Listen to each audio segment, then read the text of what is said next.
কতগুলো শিশু বাচ্চা মারা যাচ্ছে। আচ্ছা, আপনি দেখেন তো ওই বাবার কি অবস্থা। সে তার বাচ্চা মারা গেছে এই জন্য কাঁদবে, নাকি বাচ্চাকে মাটি দিবে, মাটি খুঁজে পাচ্ছে না এই জন্য কাঁদবে?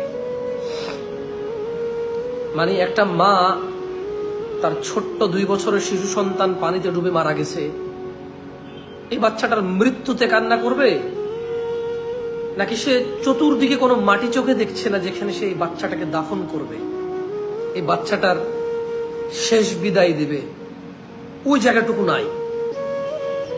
মানে ওই বাবা, ওই মা, ওই ভাই, ওই বোন, ওই ছেলে, ওই মেয়ে যাদের বাবা মা এখন মারা যাচ্ছে বা বন্যার পানিতে ডুবে নিখোঁজ হয়ে যাচ্ছে, বা আমি দেখেছি বেশ কিছু শিশু বাচ্চা ছেলে মারা গেছে, বাচ্চা মেয়ে মারা গেছে। খুবই মর্মান্তিক এবং এটা অসহ্যকর। এটা দেখার মতো না, এটা দেখে সহ্য করার মতো না, এটা অবর্ণনীয়। এটা বলে বোঝানোর কোনো ভাষা আমার জানা নেই, কিভাবে বোঝানো যায় এটা।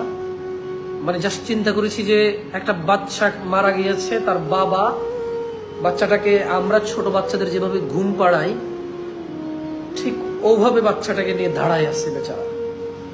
তখন আমি ওই ছবিটা দেখে আমি চিন্তা করছিলাম, ও আসলে দাঁড়ায় আছে কেন? মানে ও কি খুব, মানে ওর হৃদয়টা কি ভেঙে গেছে ওর বাচ্চা মরাতে, নাকি ও চিন্তিত যে বাচ্চাটা কোলে নিয়ে দাঁড়ায় আছে, ও এটাকে আসলে কিভাবে ও কবর দিবে, দাফন কিভাবে করবে, শেষ বিদায় তার কিভাবে হবে, কোথায় একে রাখবে। মানে মুসলিমদের যেই ধর্মীয় ইবাদত, যেভাবে একজন মৃতর বিদায় জানাই আমরা, যে সম্মানের সাথে তার এই পৃথিবী থেকে আমরা তাকে শেষ বিদায় দিই, ওর বাবা আসলে ঠিক ওয়াল্লাহি, আমি বাচ্চা যখন কান্না করে, কান্না থামে না, মানে রাতের বেলা ঘুমাচ্ছে না, তখন যেভাবে এভাবে মাথাটা এখানে রেখে বাচ্চার ও করে যখন আমরা এভাবে নিয়ে রাখি, এভাবে হাত দিয়ে বাচ্চাটাকে এভাবে নিয়ে দাঁড়ায় আছে, কিন্তু বাচ্চাটা মৃত। আমি জানি না আপনারা দেখছেন কিনা, আপনারা এটা দেখছেন কিনা, তবে আমি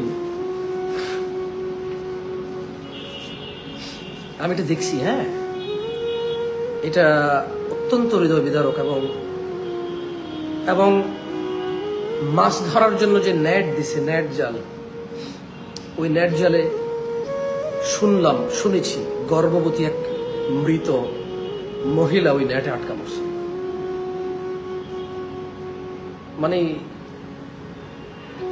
ওই মহিলার স্বামীর স্বপ্ন বা ওই মহিলার স্বপ্ন তার বাচ্চা জন্ম দেওয়ার, ওই বাবা, যে বাবা অপেক্ষায় আছে তার মেয়ে মা হবে, সে নানা হবে, সব স্বপ্ন বাদ দিলাম।